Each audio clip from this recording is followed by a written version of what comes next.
अब सिर्फ काला जादू ही मुल्तान सुल्तान्स को प्लेऑफ के लिए क्वालिफाई करवा सकता है। वो मुल्तान सुल्तान्स जो 4 पीएसएल फाइनल्स इन अ रो खेली हुई है। जी हाँ, 4 पीएसएल फाइनल्स इन अ रो। जब से पीएसएल में इंक्लूड हुई है मुल्तान सुल्तान सबसे कंसिस्टेंट परफॉर्मर रही हुई है ये टीम। आज मुल्तान सुल्तान्स का ये हाल है कि 7 में से 6 मैच हार चुकी है इस सीजन के और सिर्फ 1 मैच जीती है। तो कौन जिम्मेदार है इनके इस हालात का? क्या मुफ्ती मौलाना मोहम्मद रिजवान साहब जिम्मेदार है इन हालात के? क्या इनके ओनर अली तरीन है इसके जिम्मेदार, या जिस तरह मुफ्ती मौलाना मोहम्मद रिजवान साहब कहते हैं कि जी बॉलर्स परफॉर्म नहीं कर रहे, इस वजह से ये हाल है हमारी टीम का? तो आए डायग्नोज करते हैं। शुरुआत में करना चाहूंगा मुफ्ती मौलाना मोहम्मद रिजवान साहब से, हम सब के फेवरेट, हम सब के चहीते। मुफ्ती मौलाना मोहम्मद रिजवान साहब इस वक्त इस पीएसएल के टॉप स्कोरर है, क्योंकि उन्होंने एक सिंपल सा फार्मूला निकाल लिया है कि 15 मैच भाई टेस्ट मैच खेल लो, आखिरी 5 ओवर में अपना रन रेट बढ़ा के, अपना स्ट्राइक रेट बढ़ा के बोलो जी हमने तो परफॉर्म किया है, फिर बॉलर्स परफॉर्म नहीं कर रहे। आज मौलाना साहब का स्लो खेलना बनता था, क्योंकि जिस स्पीड से विकेट्स गिर रही थी उनका बिल्कुल स्लो खेलना बनता था। मैं उनके साथ था। मुफ्ती मौलाना मोहम्मद रिजवान साहब जी टॉप स्कोरर हैं, 44 रन किए हैं 44 बॉल्स पे। बाकी इनके पूरे बैटिंग लाइनअप में किसी ने डबल फिगर्स में कोई भी नहीं आया, मतलब 10 भी किसी ने नहीं किया। दूसरा जो इनका डबल फिगर्स में आया वो है उसामा मीर नीचे आके। मुफ्ती मौलाना मोहम्मद रिजवान साहब का जहां पे पार्टनरशिप बिल्ड करना था उनका किसी ने साथ नहीं दिया, लेकिन at the end of the day मुफ्ती मौलाना मोहम्मद रिजवान साहब कैप्टन है। उनके इर्द गिर्द जब सारे मारने की कोशिश कर रहे हैं तो वो बोल सकते थे कि यार अभी स्ट्राइक रोटेट करो, अभी स्ट्राइक रोटेट करो। फिर भी उनके इर्द गिर्द बैट्समैन अटैक कर रहे थे, जिसका मतलब है कि या तो ये टीम की प्लानिंग थी या ये मौलाना साहब की प्लानिंग थी कि आप मारे सारे के सारे। चाचा बॉल को मारते हुए आउट हुआ है, कामरान गुलाम अटैक करते हुए आउट हुआ है, उसके बाद ब्रेसवेल अटैक करते हुए आउट हुआ है। मुफ्ती मौलाना मोहम्मद रिजवान साहब को जब ये सब हो गया था, उन्हें जरूरत थी एक्सेलरेट करने की, जो उन्होंने किया नहीं। उसामा मीर जब उनके साथ बैटिंग करने आए जी, तो मुफ्ती मौलाना मोहम्मद रिजवान साहब स्ट्राइक बार बार रोटेट करके दे रहे उसामा मीर को कि उसामा तू मार। उसामा ने उन्हें अब्लाइज किया, एक ही ओवर में 10 रन मारे, उन्होंने एक छक्का मारा, एक चौका मारा। उसके बाद मुफ्ती मौलाना मोहम्मद रिजवान साहब ने उन्हें रन आउट करा दिया। मतलब आपकी टीम की इतनी बुरी हालत है, ऑलरेडी आपके कोई 6 आउट है, उसके बाद इतनी गंदी रनिंग इसने की है। ये इसने उसामा मीर को रन आउट करवाया, फिर इसने हसनैन को रन आउट करवाया। वाई? बिकॉज ब्लाइंडली भाग रहा है, और जब उसको बॉल को देख ही नहीं रहा ना, वो भाग रहे टू, जब उसने आधी पिच पे आके बॉल देखा उसने नो भी नहीं किया, बस उसको यूं इशारे कर रहे हैं। ब्रेसवेल जिस वक्त आया था जी, ब्रेसवेल जिनका नाम बीस्ट है, ठीक है, ब्रेसवेल को ये बॉयज, ये ब्रेसवेल को भी रन आउट कराने लगे थे मुफ्ती मौलाना मोहम्मद रिजवान साहब। तो एक तो बहुत बड़ा रीजन मैं समझता हूँ ये जो हाल हुआ है इनका मुल्तान सुल्तान्स का, उसकी बहुत बड़ी कॉज है मुफ्ती मौलाना मोहम्मद रिजवान साहब की। अब टॉप जो टेस्ट इनिंग्स है, उसी के साथ साथ जी जो इनके लिए बेस्ट प्लेयर्स रहे हैं दो, एक तो उबैद शाह, दूसरा यासिर खान। जो इन्होंने शुरू में इतने मैचेस, इतने चांसेस दिए हैं शे होप को, अगर वो ना देते, शुरू से यासिर खान को खिलाते, तो शायद डिफरेंट स्टोरी होती। लेकिन शे hope is one of the top performers in T20 leagues all over the world. मतलब दुनिया क्रिकेट में उस बॉय का नाम है। तो वो नहीं चला, वो चले क्या गैम्बल था। या फिर इस सब की वजह हो सकती है इनके ओनर अली तरीन साहब, जिनका इस वक्त ज्यादा फोकस अपनी पब्लिसिटी पे है, अपनी पीआर पे और बच्चोदियों पे है, rather than his cricket team. जिस वक्त ये लोग पहला मैच हारे हैं कराची से, उस वक्त अली तरीन ने ट्वीट किया जी आज तो लर्न हो गया है। पीएसएल शुरू होने से पहले ये पॉडकास्ट में आके बड़ी बड़ी बातें कर रहे हैं कि जी आप लोग ये जीतो पाकिस्तान चलवा रहे हैं, किस चीज की बिगेस्ट पीएसएल। तो शायद वो कहते हैं ना गरूर का अंजाम नीचा, शायद उनके साथ ये हुआ है। अली तरीन का मेरे हिसाब से इस वक्त सारा का सारा फोकस ये है कि यार मैं जो हूं ना, क्योंकि हमारे यहाँ चेयरमैन तो जो पीसीबी का होता है वो मेरिट में तो सिलेक्ट नहीं होता, वो तो पॉलिटिकल अपॉइंटमेंट होती है। इनका सारा का सारा ध्यान ये है कि किसी तरीके से ये अपनी सेटिंग बनाए, अपनी गेम बनाए, और इनका विजन है इस वक्त पीसीबी चेयरमैन बनने का। तो अपनी टीम पे फोकस करने के बजाय ये इन सारी हरकतों पे फोकस कर रहे थे, और अब उनका ये हाल हुआ है। मुझे ये बताए कोई कि भाई देखें, मुल्तान सुल्तान की सक्सेस की एक बहुत बड़ी वजह है उनकी बॉलिंग लाइनअप। अब ये तो या तो अली तरीन के फैसले या इनके कोचेस के फैसले, जिसके भी फैसले हैं, मुझे समझाना, जब मैं समझना चाह रहा हूँ इनकी लॉजिक। अब्बास आफरीदी और मोहम्मद अली दोनों मुल्तान सुल्तान्स के लिए बहुत अच्छा परफॉर्म करते रहे हैं, दोनों शुरू से ऑलमोस्ट इनके साथ है। अब्बास आफरीदी को जी पाकिस्तान का डेब्यू मिला है मुल्तान सुल्तान्स की तरफ से खेलते हुए, ठीक। मोहम्मद अली को जी डेब्यू मिला है पाकिस्तान का मुल्तान सुल्तान्स की तरफ से खेलते हुए। तो आपने अपने दोनों मेन स्ट्राइक बॉलर्स किस बेसिस पे आपने निकाल दिए हैं, आपने बेचे हैं, जो भी आपने ट्रेड किए, रिटेन नहीं किए, छोड़े वट। मेरा सवाल ये है कि इसके पीछे थिंकिंग क्या है, और अगर आप ऐसी थिंकिंग कर रहे हो तो आप फिर लेके किसे आए हो? एक जो आपकी वाहिद बहुत अच्छी पिक है वो है उबैद शाह। उबैद शाह मेरे हिसाब से इनका बॉलिंग लाइनअप में इनका बेस्ट परफॉर्मर है, नो डाउट अबाउट इट। सब अली रजा अली रजा अली रजा कर रहे हैं, मैं कह रहा हूँ कि हाँ यार अली रजा और उबैद शाह, मुझे तो ये इस वक्त ना पीएसएल का बेस्ट यंग टैलेंट लगे हैं ये दो बॉय। दूसरा ये जी कि उसामा मीर इनके लास्ट पीएसएल के टॉप विकेट टेकर थे। अभी इस वक्त उसामा मीर जो बॉलिंग करा रहे हैं, कहीं से देख के लग रहा है कि ये एक चैंपियन साइड का, जिस तरह रिजवान कहते हैं ना, champion side never afraid of challenge. ठीक है, चैलेंज कहता है, चैलेंजेस कहता है। और यस इजी टू इस तरह की ये जो बातें करते हैं तो कहीं से लग रहा है उसामा मीर को देख के कि जी ये चैंपियन टीम का स्पिनर है, तो क्या सोच के इन्होंने ये फैसले लिए हैं। और अगर वही बात है, हसनैन को ये लोग लेके आए, हसनैन को भी इन्होंने कंसिस्टेंटली नहीं खिलाया। आज भी इस पिच पे मतलब जहां पे इतनी स्ट्रगल कर रही है, मुफ्ती मौलाना मोहम्मद रिजवान साहब आके कह रहे हैं जी पिच मुश्किल था, लेकिन आप फ्लैट पिच पे भी गलत शॉट्स मारेंगे तो आप आउट होंगे। तो मेरा सवाल ये है मुफ्ती मौलाना मोहम्मद रिजवान साहब कि अगर पिच मुश्किल था तो सऊद शकील 210 के स्ट्राइक रेट से कैसे खेल रहे हैं? सऊद शकील ने 4 छक्के मार दिए। तो ये मुश्किल पिच है कि सऊद शकील ने 4 छक्के मार दिए। ये जो इन्होंने चेज किया है 6 पॉइंट कुछ ओवर्स में, उसमें सऊद शकील के 4 छक्के और 210 के करीब भाई का स्ट्राइक रेट है सऊद शकील का। तो कहां से है ये मुश्किल पिच भाई? No doubt about it, Quetta gladiators ने बहुत खूबसूरत बॉलिंग कराई है। जो एक चीज मुझे देख के बहुत अच्छी लगी है, मैं पिछली वीडियोस में भी कह चुका हूं, खुरम शहजाद यार, आई लव खुरम शहजाद, इतना अच्छा बॉलर है। ये जो हमारे दुनिया के सबसे एक्सप्रेस पाउडर पेस अटैक आपने रखा हुआ है ना, दुनिया का सबसे अच्छा, उससे तो बहुत बेहतर बॉलर है जी खुरम शहजाद। आज खुरम शहजाद को जी इन्होंने नया बॉल दिया है। पिछले मैच में इवन दो राणा फहीम अशरफ ने 5 विकेट ली थी, लेकिन नया बॉल खुरम शहजाद को नहीं मिला था, राणा साहब को मिला था।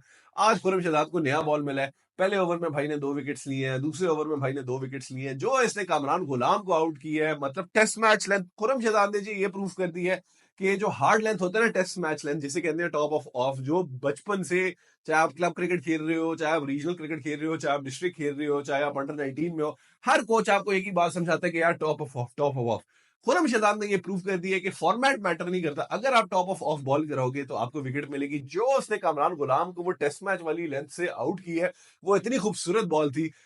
उसी के साथ साथ जी हमारे महेंद्र सिंह उस्मान खान भाई ने आज फिर उस्मान खान वाली हरकत की है। 2-3 बॉल उनसे मिस हुई हैं, तो वो अपनी आंखें आगे बढ़ के उन्हें वही जो आंखें बंद करके एक टांग निकाल के अपनी फेवरेट शॉट खेलते हैं, जिसकी ना सर होता है ना पैर होता है, वो उन्होंने खेली, आउट हो गए। लेकिन आज सारा ब्लेम सिर्फ ये मैं इसको नहीं दूंगा महेंद्र सिंह उस्मान साहब को, ये तो पूरी टीम का ही ब्लेम है ना कि आपकी टीम में रिजवान के अलावा कोई बैट्समैन मतलब 10 स्कोर भी नहीं कर पाया यार। उसामा मीर आगे मतलब 11 स्कोर के साथ दूसरा आपका टॉप स्कोरर है।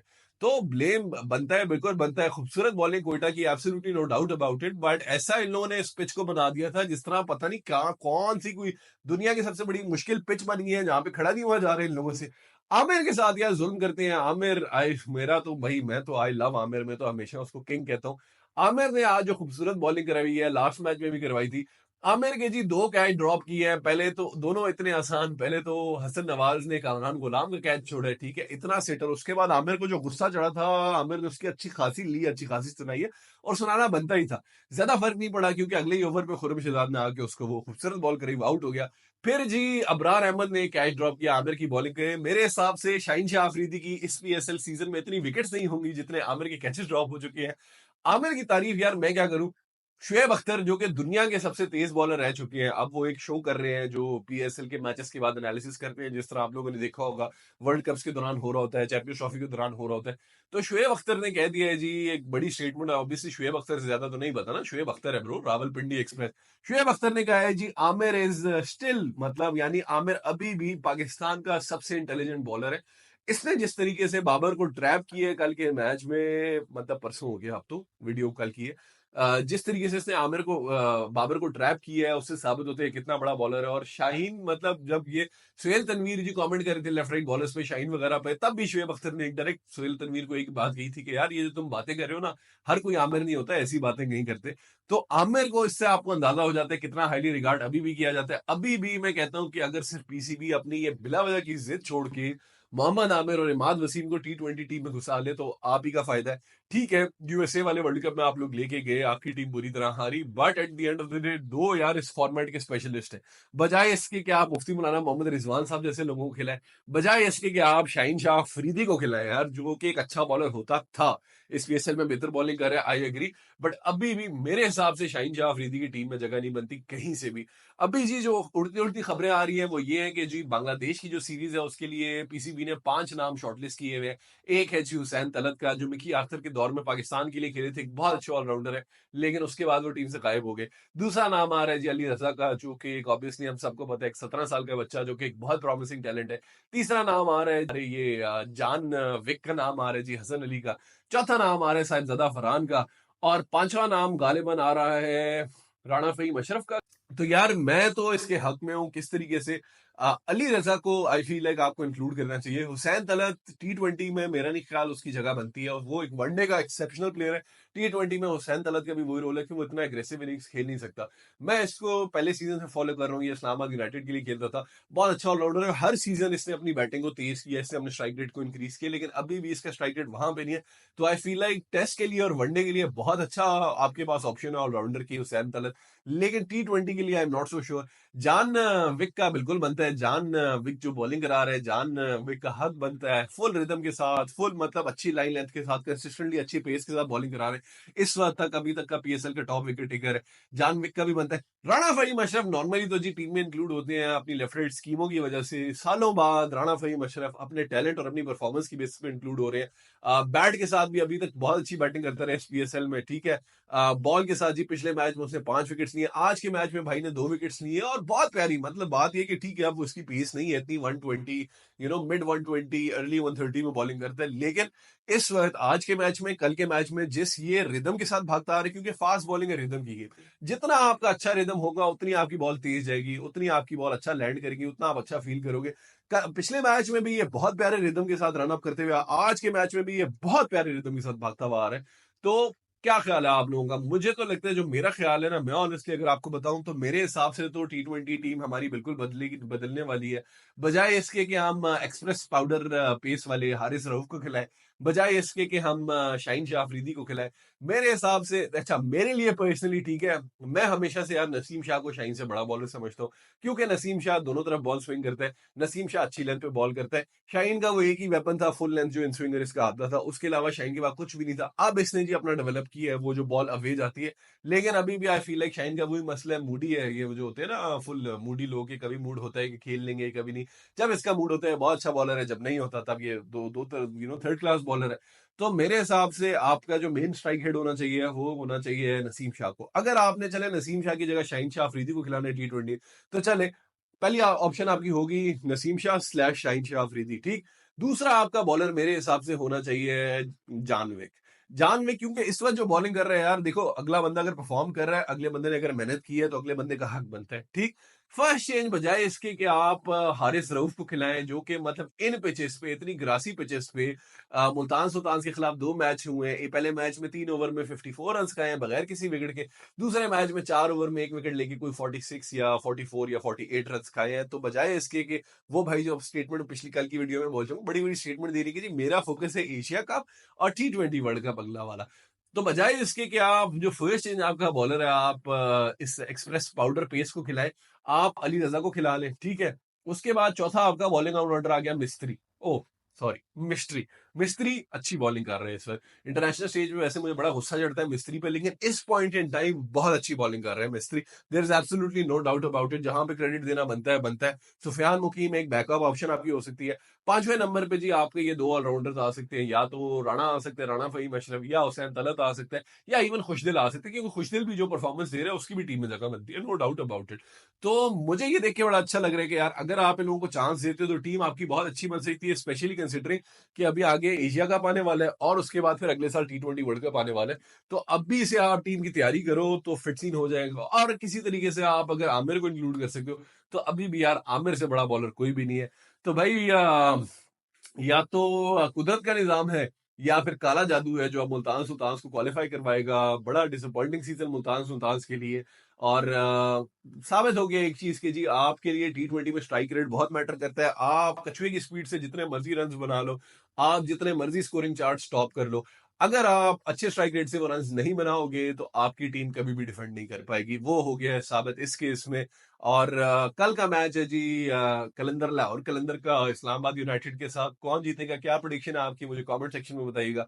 मेरे लिए तो यार मैं इस्लामाबाद से हूं, तो ऑब्वियसली इस्लामाबाद।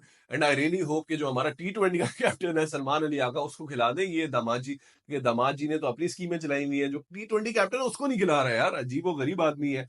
और very excited for tomorrow's match. और यही आज की वीडियो, जाते जाते मैं एक आखिरी बात कहूंगा कि यार मैं एक नया यूट्यूबर हूं, तो अगर आपको मेरा कंटेंट अच्छा लग रहा है तो प्लीज मेरी वीडियोस को लाइक करें, उन पे कमेंट करें, मेरे चैनल को सब्सक्राइब करें, और मिलते हैं कल के मैच के बाद। अल्लाह हाफिज।